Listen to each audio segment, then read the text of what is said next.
E aí galera sensacional que curte o meu canal, obrigado aí por você estar aqui mais uma vez assistindo. Na aula de hoje eu vou falar um pouco sobre as vozes verbais. Pessoal, na língua portuguesa as vozes verbais são três: a voz ativa, a voz passiva e a voz reflexiva. Há um grupo de gramáticos que falam sobre uma voz chamada de voz neutra. A voz neutra seria aquela voz na qual não existe uma ação verbal. Por exemplo, João é inteligente. Como esse verbo é um verbo de ligação, é o verbo ser, alguns gramáticos apontam isso como uma voz chamada de voz neutra. Então, se cair em alguma prova, você já sabe também da existência disso. Mas, em essência, como as vozes verbais consistem na relação entre o sujeito e o verbo da oração, as vozes verbais, a rigor, são três vozes verbais, beleza? A primeira voz é chamada de voz ativa. Na voz ativa, o sujeito pratica a ação verbal. Pessoal, olha essa frase daqui. O menino comeu feijão no almoço. Pega o verbo, começa sempre pelo verbo. Comeu. Quem é que comeu feijão no almoço? Coloca a pergunta aqui, ó. Quem é que, o que é que? Porque assim você achará o sujeito da oração. Quem é que comeu feijão no almoço? O menino. Ora, o menino é o sujeito dessa oração. O menino pratica a ação de comer? Pratica essa ação verbal? Sim, pratica. Se o menino pratica essa ação verbal, a voz é chamada de voz ativa. Vamos para outro exemplo? Uma pegadinha que ele pode colocar lá é essa daqui, ó. Gabriel caiu no chão. Pega o verbo, sempre pelo verbo. Caiu. Quem é que caiu no chão? Gabriel. Gabriel, portanto, vai ser o que da oração? O sujeito da oração.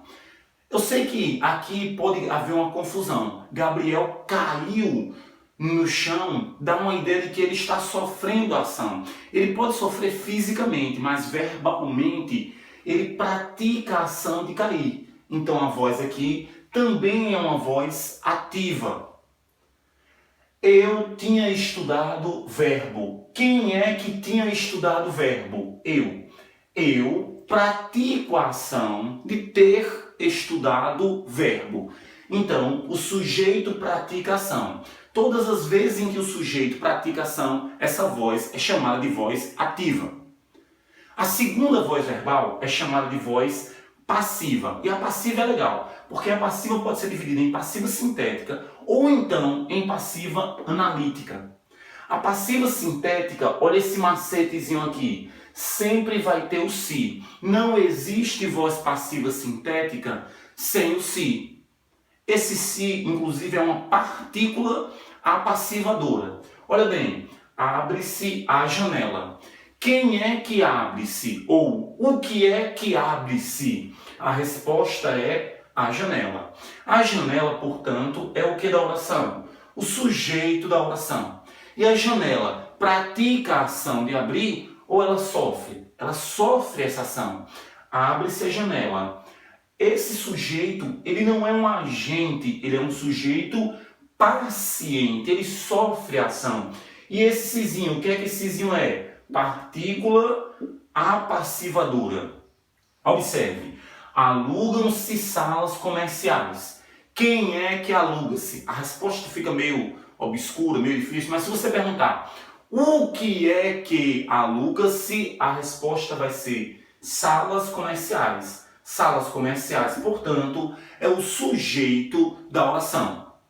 Se as salas comerciais são um sujeito e não praticam a ação, sofrem. Portanto, nós temos uma voz passiva, mas ela é passiva o quê? Sintética. Olha quem está aqui, a partícula passivadora. Exatamente.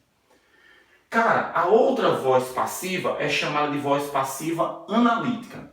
Se na voz passiva sintética eu sempre tenho o se, na voz passiva analítica eu sempre precisarei ter dois verbos. Um desses verbos tem que ser o verbo ser. E o outro verbo precisa estar no particípio. Observe, feijão foi comido pelo menino hoje.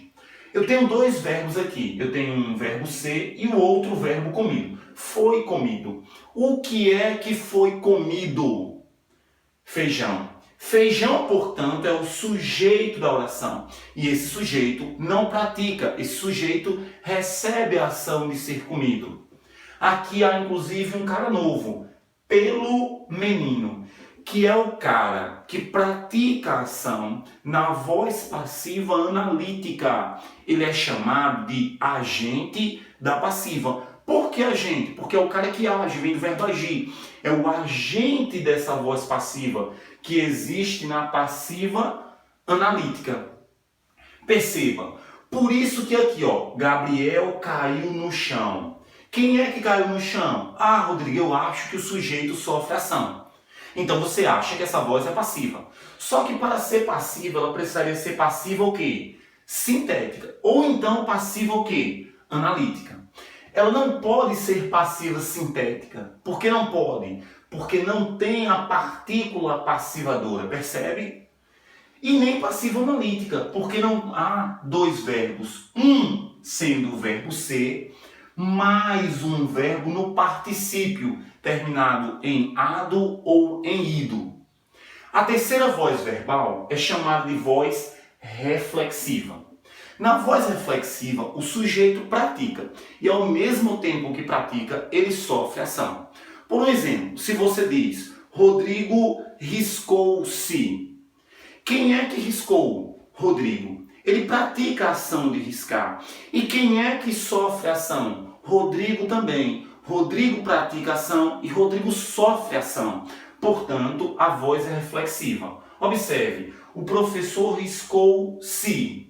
Quem é que riscou-se? O professor. É o sujeito da oração. Esse sujeito pratica ação, mas ele também sofre. E esse pronomezinho aqui não é uma partícula passivadora.